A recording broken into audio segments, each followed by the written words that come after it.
Welcome. I am Megan Maroney, and this is the show where we watch old white guys dance in keynote speeches so you don't have to. My guest today is Joe Rossignol, editor and community manager at Mac Rumors. Welcome, Joe. Good to have myself on the show. Thanks for having me. Oh, you're welcome. What did you think of the dancing in the keynote speech today? A little tacky, but I mean, the whole keynote was full of humor, right? So, I mean, that's Apple's way of keeping it not boring like some other keynotes. So right. So for those of you who don't know, we're talking about Apple's Worldwide Developers Conference. The conference is going on today in San Francisco this week. The keynote was this morning. There was a little bit of awkward dancing. Apple also made several announcements. Let's start with the first one, which was actually the last one they announced, but I like to do it first. Apple Music, that's the revamping of the Beats streaming music service that Apple bought last year. It'll be $9.99 a month with a free 3-month trial. What do you think, Joe? I think this is a really cool opportunity for Apple to get in the game with Spotify, Pandora, RDIO, Google Play Music, every streaming service you can think of. Apple's obviously a pioneer in the music market with iTunes. They had the introduction of the iTunes Store, which really kickstarted digital downloading. But now we're in an era where people don't want to pay $1.29. It was 99 cents before for a song, or they don't want to buy an album for $7. Or if they do, they might realize that streaming presents more of an opportunity to listen to any song you want from any artist or whoever signed the labels that Apple Music will have for the price of an album. They're paying $9.99 a month, which is the same price as Spotify, to access this whole library of songs from Sony, EMI, and all the other record labels. And ad-free, of course, because, a lot of people use Spotify but don't really want to pay anything. And I think that's what Apple is trying to push the streaming music forward and just say, we have to pay something. We have to treat the artists right. So this is interesting. I mean, they also announced the I guess, Apple One radio. I can't remember what it was called, but I think it's Apple One. Beats One. Beats One. So what do you think of that the live radio station idea? The Beats One is an interesting thing. It's kind of, Apple Music is split into 3 different categories, right? It's an all-in-one app for, first of all, it's the streaming music service. Then we have the radio station, and then there's Apple Music Connect for sharing and connecting with artists. So in terms of the radio station, I think that's a unique opportunity for Apple as well, because they partnered with former BBC radio DJ Zane Lowe, who is going to be DJing for this service. I believe he's based in Los Angeles. But the really interesting thing is that this gives Apple an opportunity to connect with people in 100 different countries, they said. And you actually don't need an Apple Music subscription to listen to this station. They're going to have ad-supported stations that anybody can listen to, regardless of if you're a paying customer or not. Right. So just like the radio, but now through your computer or other device. So is that something that you think that you are interested in, listening to a radio station that's curated by these DJs?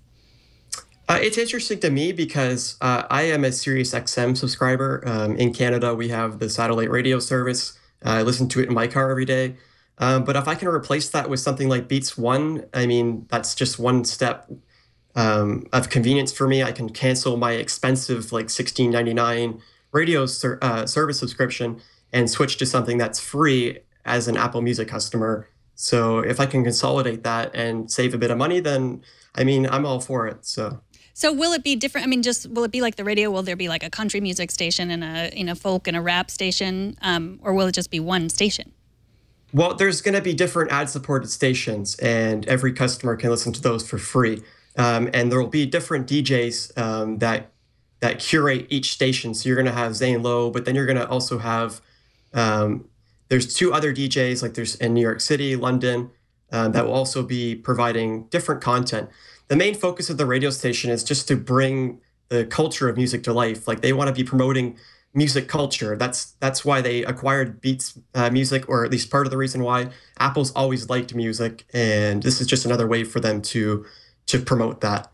And so what about the third part that you talked about, Apple Music Connect? It was described as a way that artists can connect to their fans. Now, when I first heard this announced, I was thinking, is this a way that Apple's sort of giving a carrot to the musicians, saying, they still want to make money, so they're not going to, give them as much money as they might want, but we will give you this way to connect to fans through social media. Do you think that's what it's designed for? Yeah. So if you think back to, I believe, 2010 or 2011, there was this ill-fated service that was built into iTunes called Ping. Mm-hmm.